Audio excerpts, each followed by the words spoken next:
आज किन्तु रोद झलमले एक वेदार थेके भिडियोटाके स्टार्ट करछि। तो नमस्कार and welcome to my new vlog. आशा करछि तोमरा सबाई अनेक भालो आछो और आमिओ भालो आछि, तबे एकटु एकटु खाराप आछि बोलते पारो, कारण आमार एकटु ठंडा लेगेছে, जेटा आमार गला शुनेई हयतो तोमरा बुझते पारछो। तो एनिवेज आजके दिनटा किन्तु खूब सुंदर एकटा दिन। आज शनिवार, आज बिपत्तारिणी मायेर पुजो। आमी आगेर बछर प्रथम এই পুজোটা করেছি, তবে এবার করিনি। আচ্ছা, সকালবেলা ঘুম থেকে ওঠার পর আমার যে কাজগুলো থাকে সেগুলো তো কমপ্লিট হয়ে গেছে। এবার সৌরভ বেরিয়ে যাওয়ার পর তো আমি আবারও একবার বিছানাটাকে ক্লিন করে নিই, সেটাই করছিলাম। সাথে এবার ব্রেকফাস্টটাও নিয়ে নিয়েছি। আজকে যেহেতু শনিবার, সাথে বিপত্তারিণী মায়ের পুজো, তাই সারা দিনটাই আমরা আজকে নিরামিষ খাবো ভেবেছি। তো সেই জন্য সকালবেলা আমি ব্রেকফাস্টে আজকে খেয়েছিলাম ছাতুর শরবত। তারপর আমার শাশুড়ি মা এখান থেকে একটু সবজিপাতি নিচ্ছিল। তো বেশিরভাগ সময়টাতে আমাদের বেশিরভাগ জিনিসই বাড়ির ওপর থেকেই নেওয়া হয়, তোমাদের আগেও বলেছিলাম। দেন ঘরের টুকটাক যা কাজকর্মগুলো ছিল সেগুলো কমপ্লিট করে আমি একেবারে স্নান সেরে চলে এসেছি। আর স্নান করার পর অ্যাজ ইউজুয়াল আমি যে টুকটাক স্কিন কেয়ারটা করি সেটাই তোমাদের সাথে শেয়ার করছি। তো তোমাদের মধ্যেই কেউ একজন আমার কাছে জানতে চেয়েছিলে যে আমার স্কিন টাইপ কী। আসলে আমি নিজেও বুঝতে পারি না, কারণ শীতকালে আমার স্কিনটা প্রচণ্ড ড্রাই হয়ে যায় আর গরমকালে ঠিক ততটাই অয়েলি থাকে। এবার এটাকে কি স্কিন টাইপ বলবো তোমরাই বলো, আমি তো নিজেই বুঝতে পারি না। যাই হোক, তারপর লাঞ্চ করতে চলে এসেছি। আজকে আমাদের লাঞ্চের মেনুতে ছিল ডালিয়ার খিচুড়ি। এই খিচুড়িটা আমার শাশুড়ি মা বানিয়েছিল, একদম খিচুড়ি যেভাবে হয় সমস্ত সবজিপাতি দিয়েই করেছিল।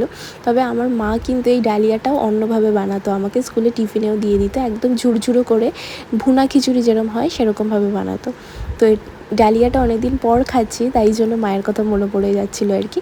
তো এবার খাওয়া দাওয়া করে আমি একটু বারান্দার দিকে আসছিলাম। আর এত রোদটা উঠেছে, মানে দেখতে পাচ্ছ আমার স্কিনটা কিন্তু এমনিই গ্লো করে দিচ্ছে। মানে রোদের এতটাই তাপ ছিল, বাইরের দিকে যেন তাকানোই যাচ্ছিল না। আর এখন এই সময়টাতে ঘরে কেউ ছিল না, তাই আমি একটু ঘুরপাক খাচ্ছিলাম।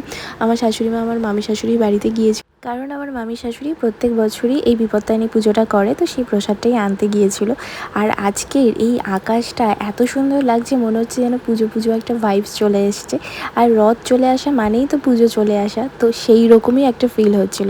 তারপর সন্ধেবেলা আমার শাশুড়ি মা যখন বাড়ি ফিরেছিল, তো তখন আমাদের জন্য আইসক্রিম নিয়ে এসেছিলো। তো আমি তো আমারটা খুলে তখনই খেয়ে নিয়েছি, কারণ আমার আইসক্রিমের মধ্যেই বাটারস্কচ ফ্লেভারটা খুবই ভালো লাগে, তাই জন্য লোভ সামলাতে পারিনি, চটপট খেয়ে নিয়েছিলাম।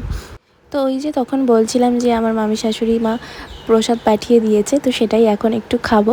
আর প্রতি বছর জানো তো, ছোটোবেলা থেকেই দেখতাম আমার ঠাম্মা এই বিপত্তারিণীর সুতোটা নিয়ে আসতো, আমাদের পাশের এক বাড়িতে পুজো হতো। আর এই সুতোটা পরার জন্য না আমি অধীর আগ্রহে বসে থাকতাম যে কখন ঠাম্মা আসবে আর আমাদের হাতে এই সুতোটা বেঁধে দেবে।